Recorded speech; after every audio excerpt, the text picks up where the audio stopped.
যারা আমার মতো এই বাড়ি নির্মাণের কাজে মাঝে মাঝে সময় ব্যয় করেন, দেখেন এই মিস্ত্রিগুলো কি করে।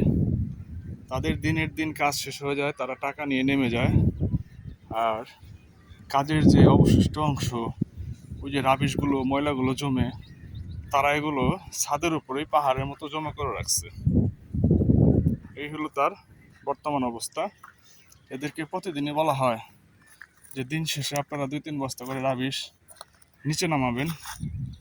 আর এরা বলে হ্যাঁ নামাবো নামাবো, আজ নামাই কাল নামাই, হ্যাঁ নামাচ্ছি ভাই, করতেছি ভাই। এই রাবিশগুলো আর নামায় না। এই দেখেন রাবিশগুলোর অবস্থা, হাঁটা চলার জায়গা সব ব্লকেজ। নতুন একটা যে কাজ করাবো সেই প্ল্যানিং করাও ঝুঁকিপূর্ণ অবস্থা।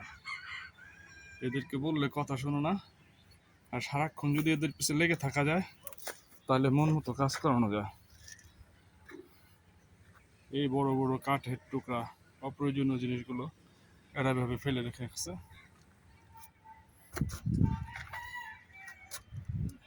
এটা কোনো কথা?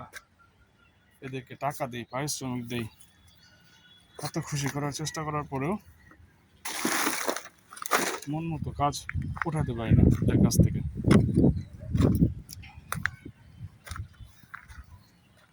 দেখছেন অবস্থা।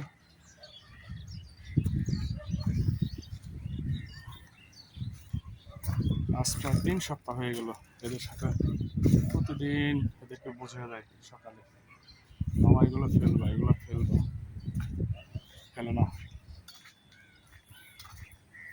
কি অবস্থা করে রাখছে, এটা কোনো কথা? এদিকে বস্তা করে রাখছে তারা, এত সুন্দর করে বস্তা করে রাখছে, অথচ নামায় না।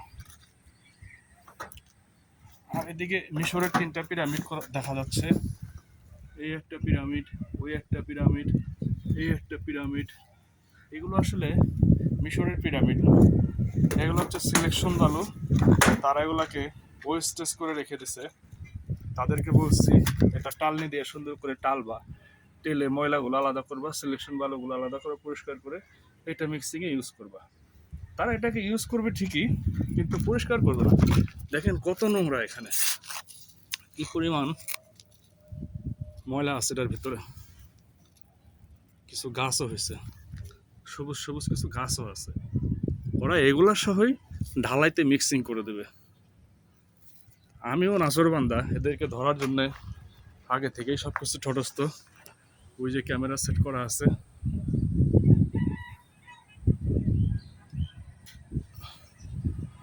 ওই পাশেও ক্যামেরা সেট করা আছে, এটাকে ঝুম করে দেখি তারা কি দিয়ে কি করে।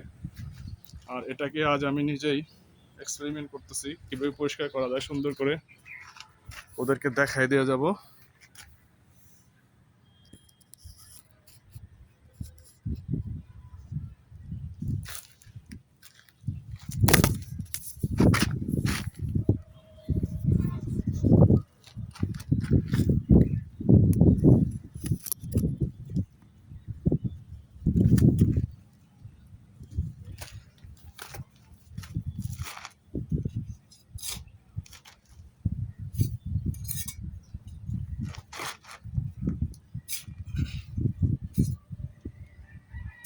এখানে টালির মধ্যে কিছু বালি নিলাম, সিলেকশন বালু।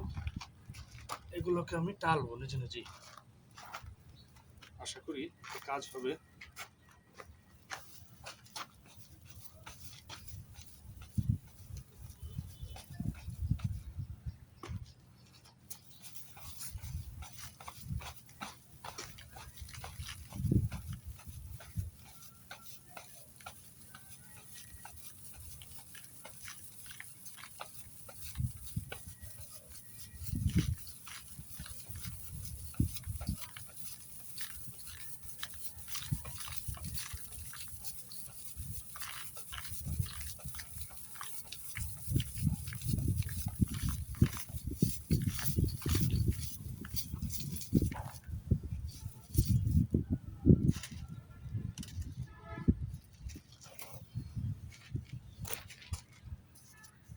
টালনি দিয়ে ডালার পরে দেখেন এই ময়লাযুক্ত সিলেকশন বালু, আর এদিকে পরিষ্কার বালু, কোনো ময়লা নাই, নিট অ্যান্ড ক্লিন।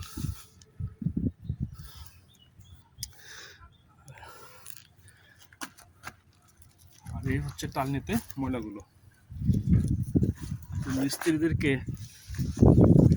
কথা বলেও এদেরকে দিয়ে মন মতো সঠিকভাবে কাজের আউটপুট পাওয়া খুবই টাফ।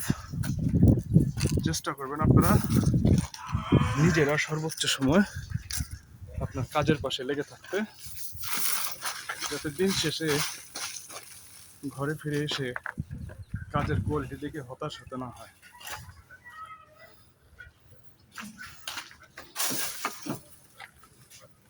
দেখছেন তো অবস্থা। এই হচ্ছে ময়লা সিলেকশন বালুগুলো, আর তারই পাশে আমি যে টালনি দিয়ে টানলাম সেটার কোয়ালিটি।